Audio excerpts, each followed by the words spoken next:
kind of last game 2 Galio, and then 1 Orianna, 1 Akali. So he's going to be on something else this time around. Clearly had been very keen to play for the Globals and can't now. I am suspicious of a Cloud9 comp with Blaber on Udyr. Blaber, I feel like, operates really well when you have either range or mobility on the carry champion to be able to make some outplays and aggressive plays. Udyr doesn't do a lot of outplay. He does a lot of brute force plays, and we're going to see that from Cloud9 here. So already, in game number 1 or number 2 here, they're gonna change. They're gonna have a charge force style. Now 100 Thieves, though, they have a lot of options because Udyr is a lot easier to control with kiting than any of the other champions that Blaber normally plays. Yeah, well, Blaber is the XP at 10 difference leader of this entire match. Of all 10 players, he does really heavily outfarm his opposition. And Udyr is a champion that is good when just he has a stat lead, right? All he cares about is leveling up his basic abilities, getting rank 5 in Phoenix, and then a level 16 rank 6 in Phoenix. That's going to feel good. We get the Seraphine and the Yone coming through. That's exciting. And again, I'm a big fan of Seraphine with walk-at-you melee champions. Bounce the ulti off of them. She gives haste to champions like Udyr and Yone who need it. Bounce the ult off them, make the engage happen. Like, this is the making of a good composition. I'm not sure yet if it's Zven or Vulcan playing the champion. I think she's good in both those roles, so wait to see what comes through. But I still kind of just want to see Fudge at a fighter, like a Renekton or something along those lines. Yeah, well, too bad, because now you're going to have to face Ssumday's Renekton. Yeah. So you're not going to have, a winning matchup. You look for an even matchup in here at best. I expect 100 Thieves to, since they used last round of their first phase picks here on Renekton, ban out Gragas, maybe leave Aatrox up and ban out the Gnar instead. Take away those 2 main possible, champions here for Fudge to even feel comfortable on, and then work with the famed Renekton Nidalee. This is a go-to. 100 Thieves have used this so many times. You stun them up with W, spears land, enemy dies. Honestly, if the Gragas is not banned here, I think that would be a pretty big oversight for 100 Thieves. Meanwhile, Cloud9 trying to ban away supports on the other side, for possible lanes into Seraphine. I do expect them to go, either Misfortune or Ashe. It's a similar strategy to the Misfortune, where Misfortune's is better in my opinion at it because Make It Rain is instant, and you can just cast it as the Seraphine shoots out her projectiles. But the Ashe can also, land the first slow, so then Seraphine gets to snare for follow-ups as long as you land the volley. So we'll see for Cloud9 if they want to kind of combo with that Wombo. The other main focus here for C9 is trying to get some priority in their lanes for Udyr to work with so that he can actually power farm and so he can actually get to the turbo chem tank so he can get more speed for the guaranteed engages. Now they ban away Huhi's set. You see 100 Thieves throwing some bans over at Fudge to get rid of those safer wave clear kinds of champions. And I think I like this a lot as well. You mentioned the Gragas being a possibility. Of course, Gragas can flex support, so you could do like the Gnar GP ban and then take support Gragas, and then you've actually gotten 3 top lane removals. But the Alistar remains the hover. Looks likely to be the lock-in. Still a fan of this one, right? You can ulti out of the Seraphine ult, so you can headbutt people away and kind of resuscitate your team for that. So it does, I think, fit the composition. Obviously, good setup for Kaisa as well. You have 2 crowd controls to get 2 plasma stacks when she goes all in, so it can be very scary dual lane as well. And now we get to see what the last 2 picks for Cloud9 are going to be, which have to be top and, what are the 2 bot roles? Yeah, and he's actually taking away Vulcan's Alistar as well. Playing this, team fight. This guarantees, you already mentioned, Seraphine, very good with brute force compositions.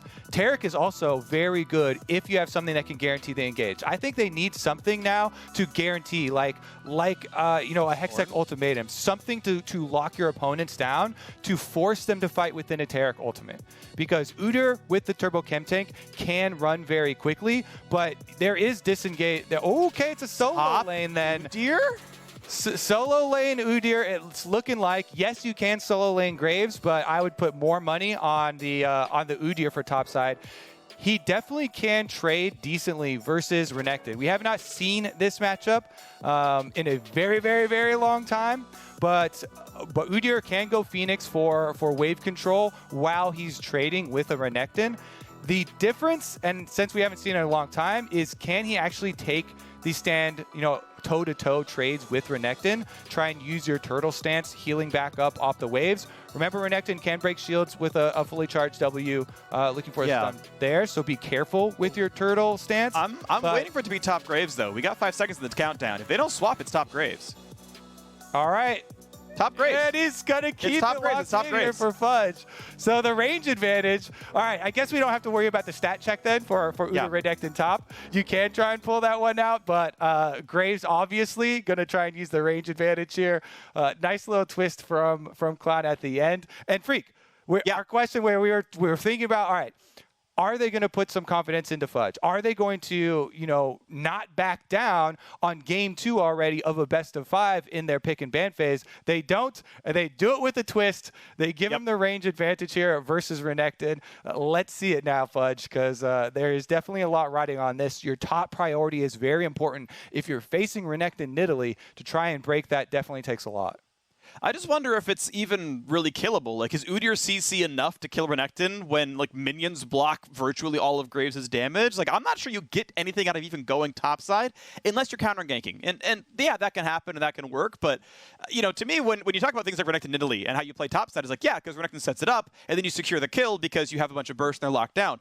I don't see the easy way for this top side for Cloud9 to get anything done over there. On the other side, Seraphine, Taric feels like some setup. Get a slow through the minions, Udyr chases down, Taric runs afterwards. Like, that's enough damage to make that work. So it still feels like Cloud9 probably needs to play around mid or bot, and you're only ever counter-ganking for the top side. We'll see if it comes through, though. We are on to Summoner's Rift. It is a best of 5, the first of the season between Cloud9 and 100 Thieves. The winner of game 3, 4, or 5, whatever it takes, is going to go into the lock-in finals on Sunday, waiting for EG or TL. Ooh, chunk! Blaber takes a bunch of health bar down there. He'll be fine. He can recall if he has to, but right now it's 100 Thieves off on the good start. C9 played a kite back comp, but it did not work. So now Fudge brings in the top Graves for some extra pressure. Phreak, you say counter gank with such a lack of enthusiasm. My heart just dropped. And you're like, only counter ganking. But counter ganking is so important when you're facing a champion like Nidalee, because you can turn these around so effectively. And remember, top lane, being the long lane, keeping your vision control of your side brush is way more difficult, the most difficult for any of the laners there. So there are a lot of opportunities for a champion like Udyr that does have to rely on just move speed to take opportunities of controlling the brush on the top side of the map, slipping in for lane ganks for brush ganks. Also, big focus for Udyr is always PvE, as everyone is well accustomed to now that it has actually become a premier pick in LCK and LPL. One of the most picked junglers actually for this last week for both of those leagues. Trying to power farm, trying to focus on the dragon control, trying to focus on your Rift Heralds. You don't have to score a kill to be able to have a successful top lane gank as well, by the way. You can just work with your Graves, either counter ganking or showing so that he shoves the wave with full priority versus a Renekton. And it's very easy for a Graves to do, to control that wave with the range advantage, with the AoE advantage, and transition it into Rift Herald. You earn money very, very effectively like that, just taking that top side control, because you don't have to call bottom side rotation over for it. Nice little bit of damage there. Nice Q auto. Good chunk into Huhi, and you can't go for Heavy Pulverize there. You're too close to the turret. So safe enough there as Blaber keeps the farm going on the bottom side. Did go for a point in bear stance at 3, I do believe. I might have missed that one. Regardless, either way, yeah. Doing the hard farm stuff as you expect. Fudge, of course, shoving around the top side. Nidalee will be top side soon. Has to be careful. This wave's going to need to bounce. I believe it was known that closer started on blue buff, so Fudge will have to be careful because this is gankable very, very soon. And if Closer wanted to go for a greedier clear, right? If he wanted to skip Wolves and take red, he could already be ganking. I would be very, very surprised if Blaber went for a point in bear stance, because you can power clear your entire jungle and get to level 4 before Scuttle Crabs even spawn with this champion. And then you use your level 4 to get the bear stance.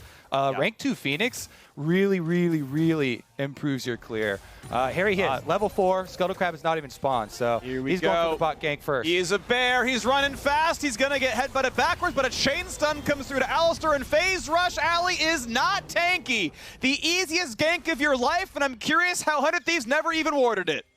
First blood for Udyr, baby. Let's go. Old player, Season 1 champion gets in there. Blaber with the speed of the clear. Again, Tiger stands for your attack speed. Switch over to Phoenix. They're He's going for another dive. They're going on to Damonte. Perkz takes aggro. The flashback for Blaber. This is going to be a lot of damage. He's got a red buff on. He's got phase rush on. He's going to get that kill. And already he's off to the races. Blaber's 2-0 on Udyr. He's also making good use of the phase rush, by the way, and the gank on Huhi. He uses the speed. You'll get out of the knock-up range of the Q, get right back in on it, ensuring this kill. Blaber is not going down without a fight, Phreak. 2-0 for the Udyr already, and when a champion like this gets a lead in the jungle, now you lose all PvE control. Yes, Nidalee does not have to fight the Udyr. You can always run, but if you're always running, giving up camps, giving up territory, giving up vision on the map, then that's where the objectives start to roll in for Cloud9. So 2 very important early kills here for Blaber. Remember, he does not have a flash, so using your bear stance speed to be able to dodge spears and stuff is going to be important. Oh my God! Closer. You cannot do that. That's why you pick these champions, Phreak. He's just dead if you don't miss. Okay, well, he might still be dead. I think Fudge is an acquired taste of this one. This time he dodges the javelin, but no, they don't have the damage. They don't have the damage. Now Perkz is here. Gonna look for a bit of knockup, can't find it all, and Fudge will live to fight yet another day. So, Phreak. Yeah. Sometimes people also would ask me, why do you play Udyr so much? You know, throughout the years, I play it every single season. You can't miss skill shots on Udyr either. So it's very easy to pull off your mechanics on the champion. Meanwhile, it was also previously thought that you can't miss spears on stun targets, but you can. Yeah, you can. Honestly, yeah. It's slight miss on timing there. Thought maybe he thought it was you could come out of it, or just simply misplaced it. But that is going to cost them. You know, 100 Thieves expend their resources topside, attempt the dive as well. Teleport from Perkz comes in to defend this time, and this is all going the other way. Game number 1, 100 Thieves. Very clear game plan coming in. Good champ select to go for the engages, and they pulled them off all game long. This time around, though, Cloud9 wastes no time in striking back. And they've swapped the lanes around. Apparently, top felt. I mean, it's weird to say top felt Doom because Ssumday has twice the CS of Fudge, but I think just based on how things were going, they're like, you know what? Let's put Ryze up here. He'll feel comfortable. We've got another dive coming in. Hey, look, it's round 3 for Fudge. Ssumday's back. Ssumday's level 6. Blaber's here every time. The counter gank is in, so you don't get to kill Fudge. I will kill your ward instead, but can we get any minion XP? Not really yet, no. I think I counted 3 melees so far. This might be number 4. They do get into experience range. Perkz with the rotation over does alleviate the pressure. And even with another attempt here for 100 Thieves, continue to try on that top focus, that Nidalee Renekton trying to build on their draft. It is keeping Fudge down in CS. And he is losing in CS here with the early visits towards the graves. But as you say, unsuccessful in scoring the kill. True. So Blaber going to feel pretty comfortable pushing on towards 7. Now, it has been an equal camp count for both junglers. Closer has farmed equally to Blaber, and to be fair, Closer has ganked the same number of times as Blaber. They just haven't turned into kills. So they've been as active, just one's been more successful, and you can see the 600 gold lead to Cloud9 as the result from that one. Graves from behind, though, is barely a champion. Plenty physical damage, but he's against steel caps already from the Renekton when they match up again down the line. And, you know, doesn't have much utility to speak of.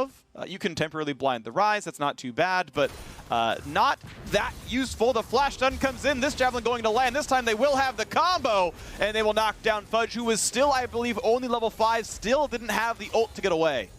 All right, redemption there for Closer. Lands this one. Ssumday expending his flash to make sure it happens. Now can you transition your mid lane pressure? It looks like Dragon will be taken up as the reward for that kill as well. 100 Thieves popping right back up. Still, my eyes are on Blaber, though, and he's going to continue power clearing through the bottom side. unfortunate for him, you know, with the mid lane losing pressure like this, and with the rotation from 100 Thieves. I thought it was a really good swap to keep Renekton mid, keep Ssumday mid, and try and continue to focus on Fudge there. Now they're swapping it back again. Perkz is going up to top side. Fudge, being so far down, being so vulnerable, doesn't want the long lane anymore. Yeah, I mean, it's going to be tough. You're going to get run down a whole lot. Fudge, though, level 6. Yeah, a little bit more space to move with his 2 short dashes, one with the E, one with the R. Perkz going to be happily taking this lane. The difficulty, of course, is it's a physical damage top and mid laner, so Ssumday steel caps work in both matchups and should feel fairly comfy. That said, items are not that far apart between the two, and Perkz temporarily has a level lead, so Ssumday is playing it a bit more defensively, as his ward coverage isn't outstanding. And jungler's still pretty close in farm. Blaber going to start now for top scuttle. Huhi right on time, though, spots this, and he's actually getting a bit surrounded. Everyone is on this side of the map.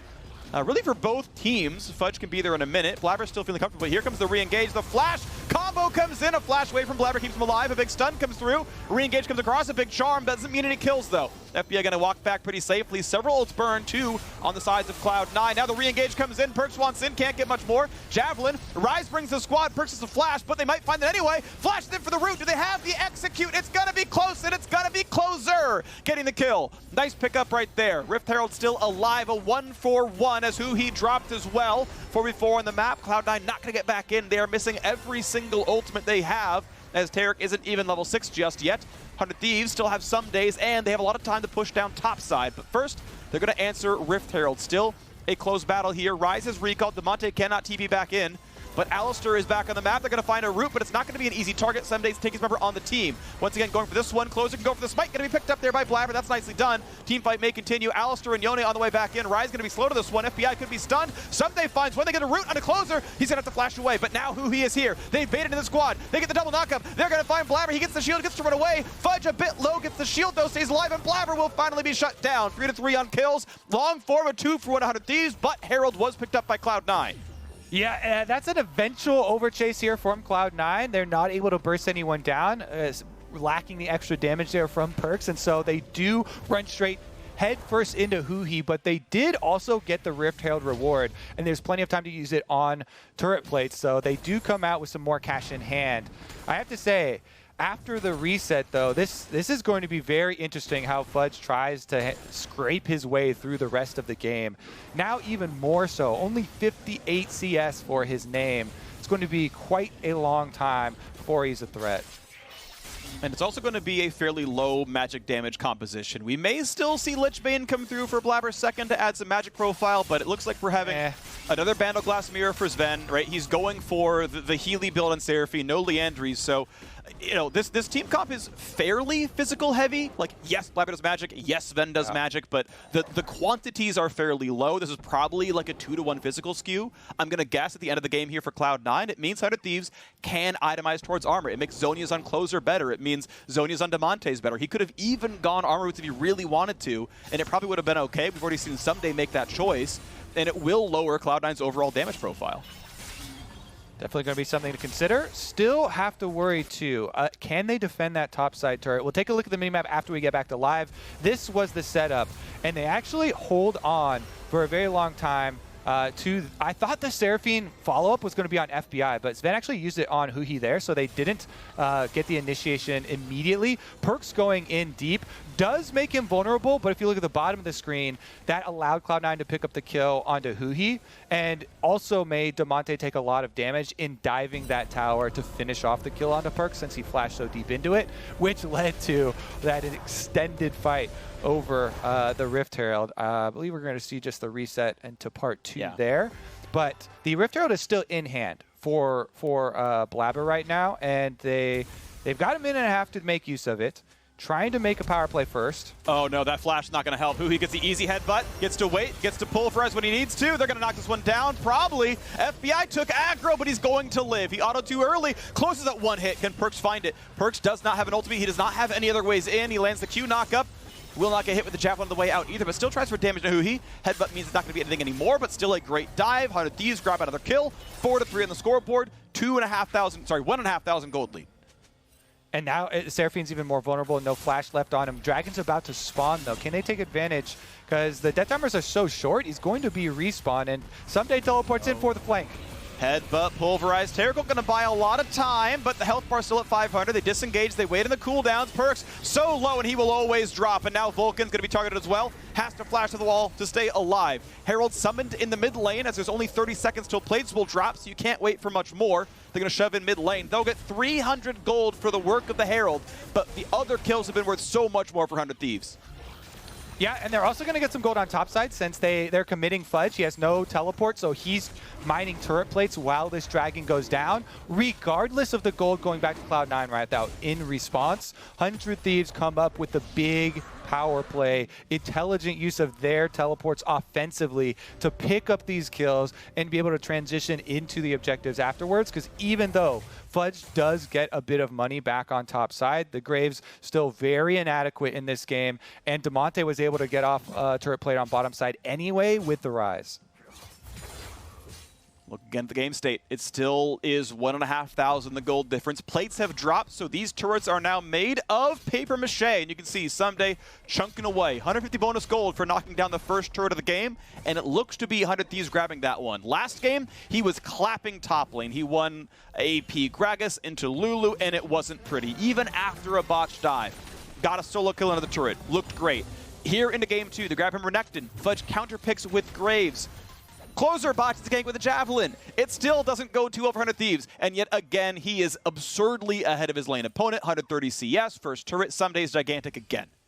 And I also need to emphasize how the team's being set up with the Taric and the Seraphine on Cloud9. Once again, they're going to rely, on those team fight abilities for later on. So that's why it's so important, why I emphasize for 100 Thieves, forcing this aggressive play on Dragon number 3, teleporting both solo laners in to make sure they get these kills and get Dragon number 2 stacked up for them. So that for Dragon number 3, they're going to have this big gold lead to work with so that Cloud9 don't get to set up first. They have the 2 dragons stacking already, and they're going to try and make use of the Huhi flank. Once again, he's going to be front and center for this team. Alistar trying to force, because the Seraphine and Taric combination does provide you very, very good grouped up team fighting. If your opponents are stuck fighting during the duration of the Taric ultimate, but because of the last pick of the Graves coming in for Cloud9, they didn't get that last little tool we were kind of looking for in Champ Select Phreak, for them to actually have something to lock in 100 Thieves and force them into that fight. So I think there is quite a bit of control for 100 Thieves here with their team setup. Ryze ultimate, possible flanks from Huhi, and FBI being ready here on Kaisa to go in for the execute. They are going to have to be wary, though. Just don't funnel into a Seraphine ultimate. Do not fight within the Taric ultimate. You should have enough to disengage. I do think Perkz can be the one to pull the trigger. I think Yone ultimate is very good for this, and the setup's long enough that you can get the Seraphine follow-up no problem, so I think he'll be a big player to watch. But the problem is, it's one thing that happened in the previous game as well, is who answers the side lanes. Right now you actually see it's Blaber at least backfield down there, but Perkz is the only champion who can 1v1 anyone on 100 Thieves. No other champs, aside from, again, the jungler and Blaber, who's pretty big, is equipped to do this. Fudge can't do it aside from wave clear, and Zven certainly can't by himself. So, how can Perkz answer Ssumday split pushing while then also being the primary engage for the team? It's going to be very tough. It's a lot on him to be the playmaker here, and it's not like he's even very big, right? He's 0-2. He's down CS against either solo laner. It's not a good look. Yeah, the play would have to come from a Blaber on Udyr coming over and using Turbo Chem Tank with Bear Stance to try and chase down one of the more powerful solo laners on the side of 100 Thieves to get a numbers advantage, get that 2v1, because Udyr definitely can trace you down. If Turbo Chem Tank is enough to get to you and he can proc the phase rush, then that will be a kill for Cloud9. But Ryze and Renekton right now, as you're saying, in such strong spots for 100 Thieves that they're going to have control of the minion waves and should be able to use their flashes to make sure that doesn't happen, and at least the first pass from Cloud9. And gold lead grows to over 3,000 now. Turrets slow to drop right now. 100 Thieves playing mostly around efficient minion waves. Mythic finally comes through for Fudge. He's got a shield bow now, so a bit more durability there. Everyone but Taric has one. on the Cloud9 side. Do you want to point out, we are at 11.2, where the tank mythics that aren't Sunfire Aegis got a lot cheaper. They're pretty much support item costs as far as I can tell, so they're very cheap power spikes to get to. We're probably going to see Huhi go for his own chem tank as a result of that one. It's barely more expensive than the newly rebuilt Shirelia's. It also means that Blaber's first purchase was a lot cheaper than the Night Harvester of Closers, so like his spikes are coming sooner as a result. Right now, mid lane turret's going to be falling. It'll drop to like 5 health, and then one auto will kill it. There's the pickup, pretty easy for FBI. Gets his share of the local gold, and look, the Dragon's coming from 15, and 100 Thieves are there first, and Cloud9 has to walk through mid to get there. All right, Phreak, keep your eyes on Huhi. He has been so good for 100 Thieves, finding flanks, positioning himself deep in some of the brush in enemy territory. He's just front and center one again. Okay, goes in on a Blaber. Pretty good route there, a lot of damage. There goes Seraphine to the top. That's a two-man charm. That could be the play. Taric goes in as well. Damonte flashes to safety. Now Blaber's invulnerable. Goes in for the dive. A stopwatch keeps Damonte safe. In comes the backline. Yone, but can't get enough to kill him. Damonte's so low. The Graves ult was almost the follow-through. It felt like Cloud9 weren't quite coordinated on the play. The charm came through, but they didn't quite dive in. And just barely, Damonte slinks away with his life, and he's getting healed back up. Closer is throwing in those E cooldowns, and it's going to do enough. Here goes Perkz again, can't find it, but at least Cloud9 are in the ocean. They're looking for the fight, looking to battle this one out, and now they're going to play around the TP. Can they somehow burst Damonte? They're going to find some slows, but he gets the root off on a Blaber and just hightails it out of there. Thank you, Phase Rush, but they're going to try to chase him down. However, 100 Thieves are on the chase as well. Blaber will find a stun. He will find some damage. Yone's here as well. They will shut down one. How about the re-engage 5-on-4? They'll send Nidalee to just go for this easy dragon pickup, but there's no other objective to grab for Cloud9. This will be sole point for 100 Thieves, and Cloud9 spent so much for a single kill. Yeah, and look, you see by the minimap, they're trying to rotate up to continue on a power play on top side, but already 100 Thieves moving up Ssumday too, so Cloud9 call off on it. They just get the kill onto Damonte after the chase. But the point is, you do see the effect of Seraphine and Taric and the power that could possibly be there. You know, if you funnel in, you get two people charmed up by Seraphine ultimate, try and chase them down with that Taric ulti. 100 Thieves keeping their in-game shot calling clear, though, and making an immediate retreat call. They immediately tried to get out of that jungle, not fight with those double supports power within that red quadrant, and they kited long enough that they get the important prize. Even though Damonte loses his life, they were able to get the dragon by his long chase with the phase rush up to the top. Udyr will chase you to the ends of the earth, Phreak, even though it looks like, oh my god, phase rush, he's out! He's free! With the flash, Blaber does not give up on it, and they make the kill complete. They chase so far, obviously, up to the top side that you're giving up the dragon, though. 100 Thieves now set up for Dragon Soul. They've got just what they want. They've got priority on the map. With the gold lead and dragon stacking, they can continue to just hoard vision around this red quadrant of Cloud9's jungle so that they don't get to choose the fighting spot. They don't get to choose the battlefield for Taric Seraphine. They don't get to have ideal double support AoE. Ssumday going for the big dueling build, though. Blade of the Ruin King picked up just now. He's going to feel really comfy against this Yone. Shouldn't be much of a problem. Damonte comfortable in the bottom lane. No one's even below the mid lane to answer him. This is a freely picked up turret.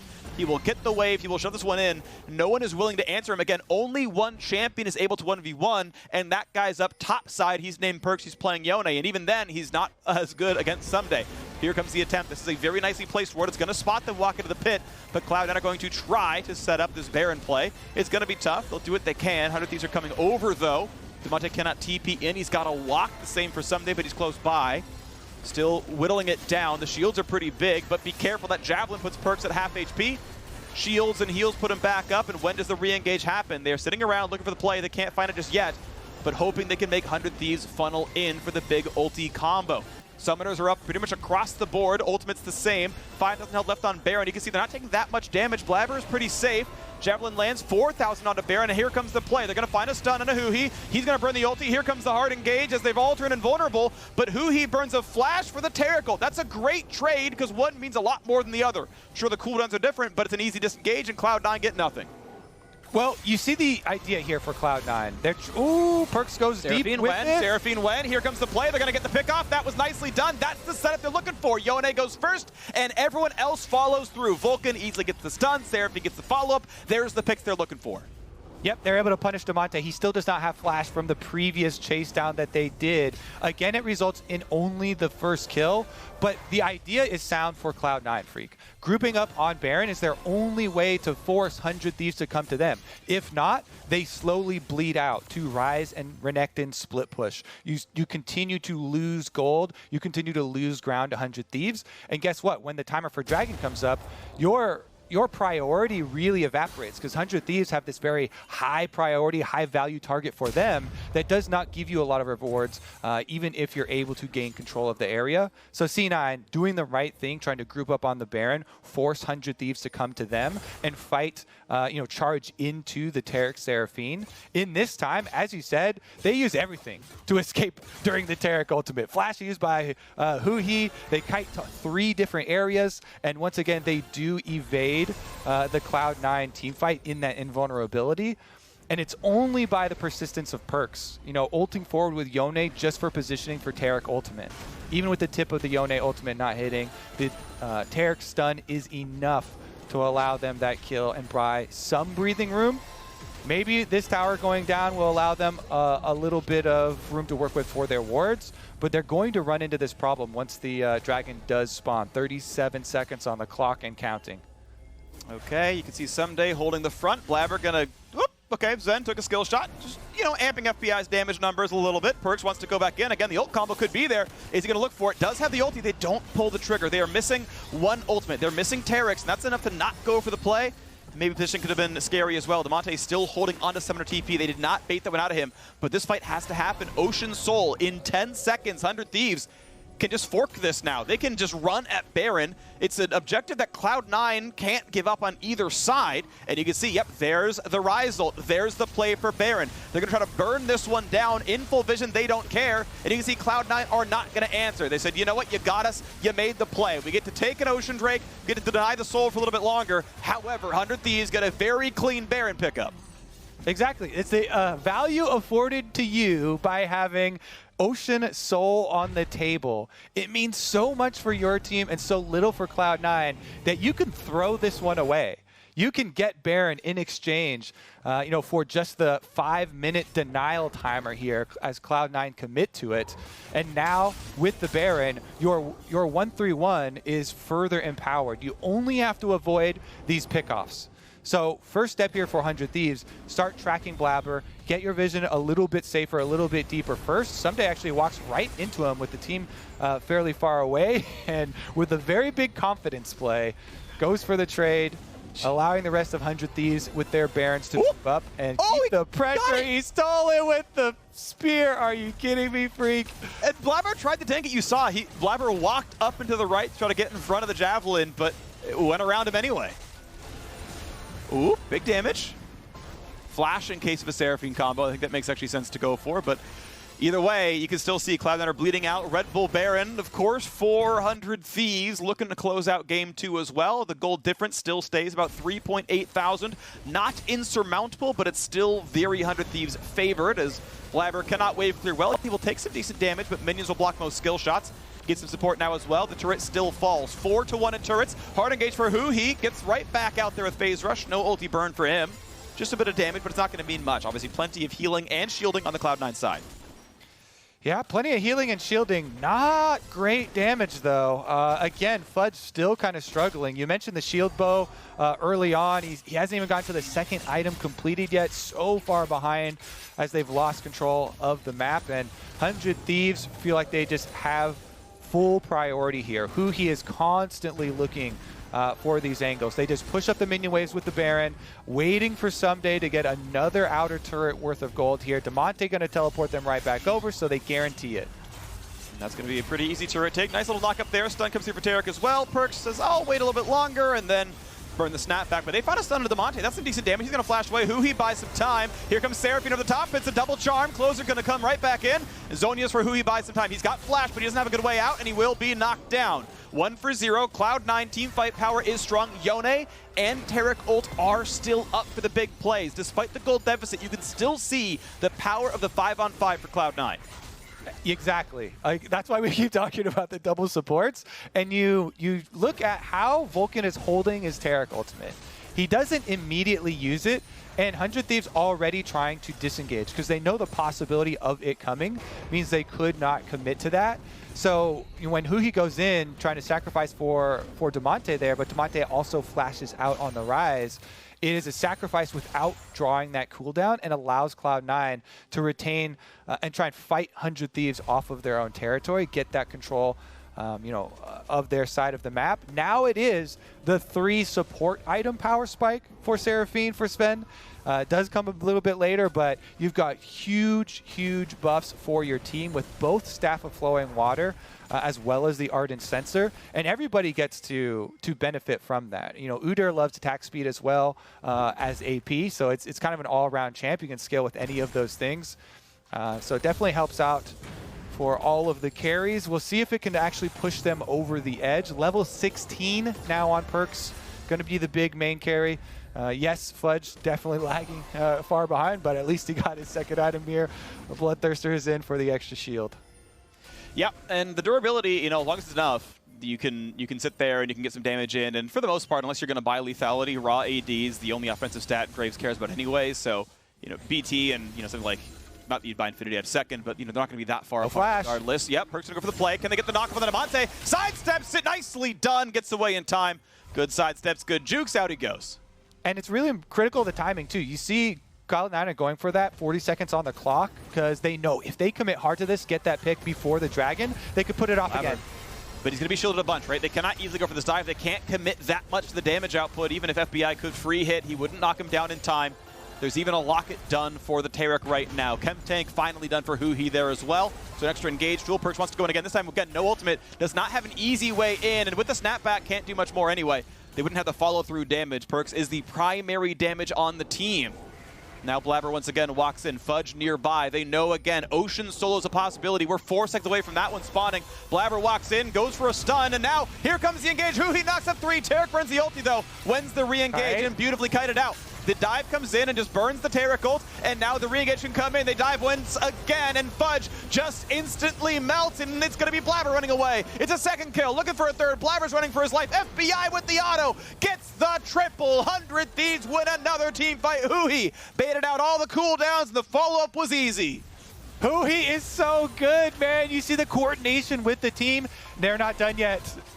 Flash stun. Ssumday gets the entire health bar basically by himself. Damonte just adds 1 to the scoreboard because he wanted to see it happen. They're going to tank to make sure that minion stays alive. The turrets are going to fall. 100 Thieves likely to close out game 2. We got some signs of life. We got a much better look from Cloud9 in this game, but 100 Thieves look so much better today. The ace comes in at the last second. 100 Thieves, you can see a lot coming through from FBI. Zven tried to carry even on the Seraphine, but nothing out of Perkz, nothing anywhere else. The Bud Light ace comes through. 100 Thieves gonna take game 2 over Cloud9. I have to say too, the Alistar phase rush allowing Huhi to go for these engage, get the Taric ultimate out to start channeling, and then peace. So they just are easily able to kite every time this Taric ultimate.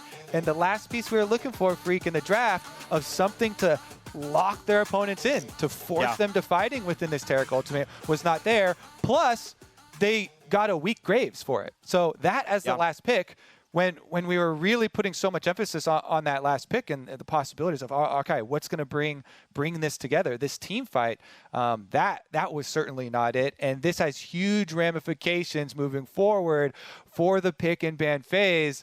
Now you've kind of shown all of your cards for Cloud9 for top lane. And what is the look going to be now? You have to kind of scramble and go back to the Gragas that you had for the TSM match, I guess. That's probably the only option. It brings something for the team, brings some playmaking, and you try and transition from that. Yeah, ultimately, at the end of the day, they looked for a matchup that could handle Ssumday in the top side. They said, okay, you see Renekton, we're going to give you counter